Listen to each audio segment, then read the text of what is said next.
सबको हमारा प्रणाम है। और जैसा कि उन्होंने संयोजक के तौर पर हमारा नाम रखा है, तो हमको शायरी पढ़ने के लिए नहीं बुलाया गया है। हमको तो इसलिए बुलाया गया है कि हम सबका आभार ज्ञापन करें, सबको बताएं कि भाई आप पिछले दिनों बात हो रही थी कार्यक्रम की कि कैसे गोरखपुर में आपने कर लिया, हम यहाँ नहीं कर पा रहे हैं। हमने कहा छोटे छोटे कार्यक्रम कुछ की शुरुआत कीजिए और कुछ शायरी पसंद लोगों को जोड़िए। तो वकार भाई इस अपनी कोशिश में पूरे तौर पर कामयाब हैं कि ऐसे ऐसे शायरी पसंद लोगों को उन्होंने जोड़ा है।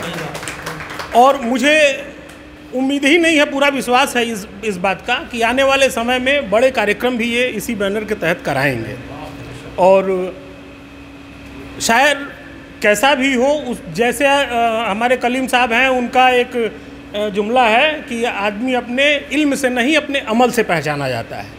तो शायर कैसा है, कितना बड़ा है, एक बात मैं इनसे इत्तेफाक नहीं रखता हूँ। जहाँ फरीद कमर जैसा शायर इस मुशायरे की या गोष्ठी की शुरुआत करता है, वहाँ ये इस प्रोग्राम को छोटा नहीं आंका जा सकता। आपने कहा कि इससे बड़ा प्रोग्राम होना चाहिए। तो फरीद कमर साहब, हमारी मुलाकात 4-5 साल के बाद है फरीद साहब से, मुझे लगता है। और जब मैंने पहली बार सुना था तब, और आज सुन रहा हूँ तब भी फरीद। अब ये अलग बात है कि आप मीडिया में और वो तमाम नाम लोग बना लेते हैं, वो नहीं कर पाए, उस दिशा में वो सक्रिय भी नहीं है, वो अपना काम चुपचाप किए जा रहे हैं। शायरी इनको ज़िंदा रखेगी इनके न रहने के बाद भी, और ये जब तक हैं तब तक भी ज़िंदा रहेंगे। वो मंच वाले लोग शायद नहीं रहेंगे तो नहीं जाने जाएंगे।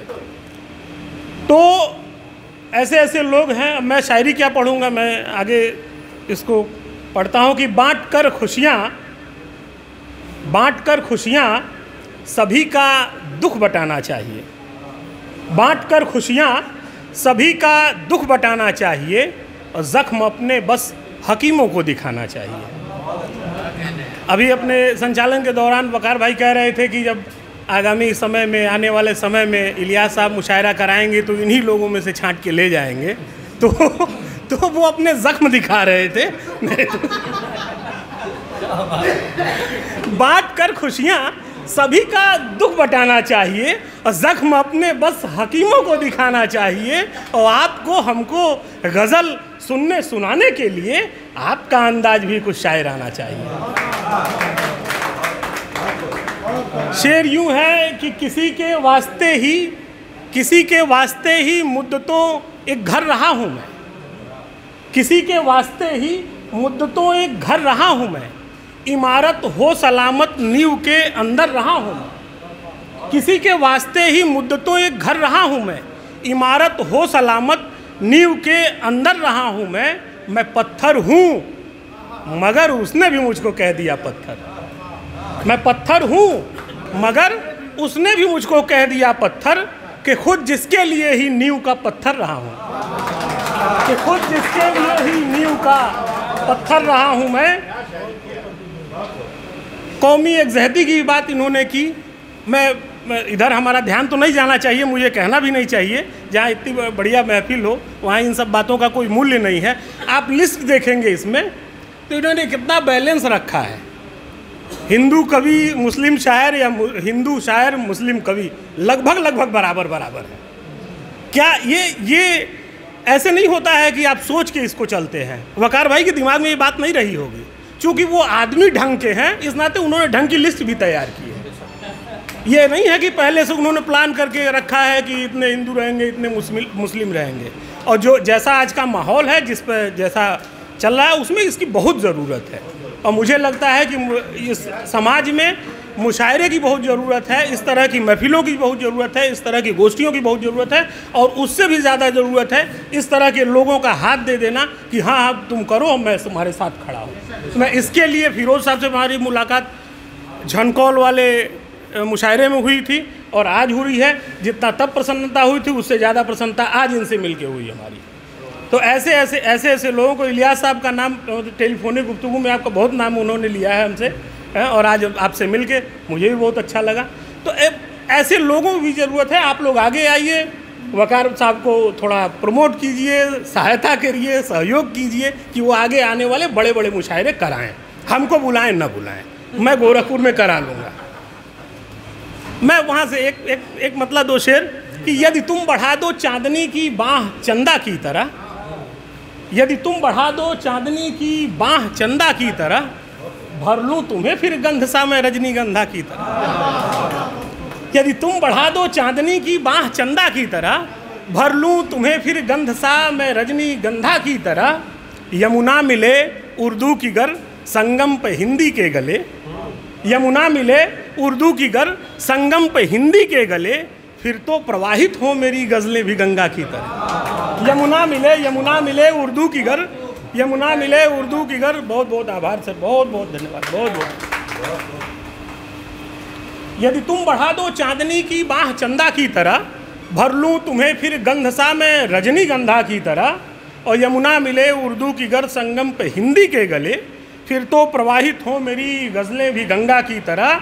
और झंडा अगर फहराइए तो ध्यान ये रख लीजिए, झंडा अगर फहराइए तो ध्यान ये रख लीजिए, इस आसमां का रंग हो जाए तिरंगा की तरह। झंडा अगर फहराइए तो ध्यान ये रख लीजिए। मैं और पढ़ूं, समय मतलब मुझे लग रहा है कि फहरिस्त लंबी है। एक मुकम्मल गज़ल में पढ़ देता हूं। आदमी अपनी जगह पर रहता है, फिर चला जाता है, रिटायर हो जाता है, लोग भूल जाते हैं।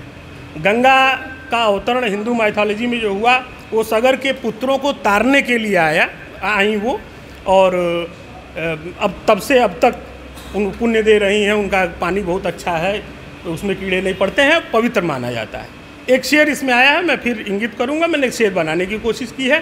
फिलहाल मैं शुरू करता हूँ। मतलब यूँ है कि तुम्हें खुशबू सा फूलों में सिमटना आ गया होता, तुम्हें खुशबू सा फूलों में सिमटना आ गया होता, बहुत ही देर तक तुमको महकना आ गया होता। तुम्हें खुशबू सा फूलों में सिमटना आ गया होता, बहुत ही देर तक तुमको महकना आ गया होता। और तुम्हारे कीमती जेवर भी सब फीके पड़े होते, तुम्हारे कीमती जेवर भी सब फीके पड़े होते, जो जेवर मुस्कुराहट का पहनना आ गया होता।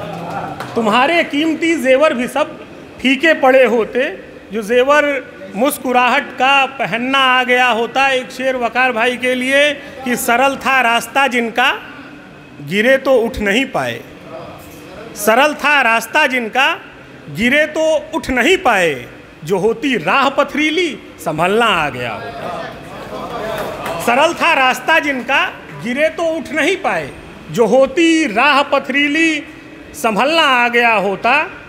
और तुम्हें भी मिल गया होता, तुम्हें भी मिल गया होता ठिकाना कोई ना कोई, तुम्हें भी मिल गया होता ठिकाना कोई ना कोई, सलीके से अगर तुमको भटकना आ गया होता।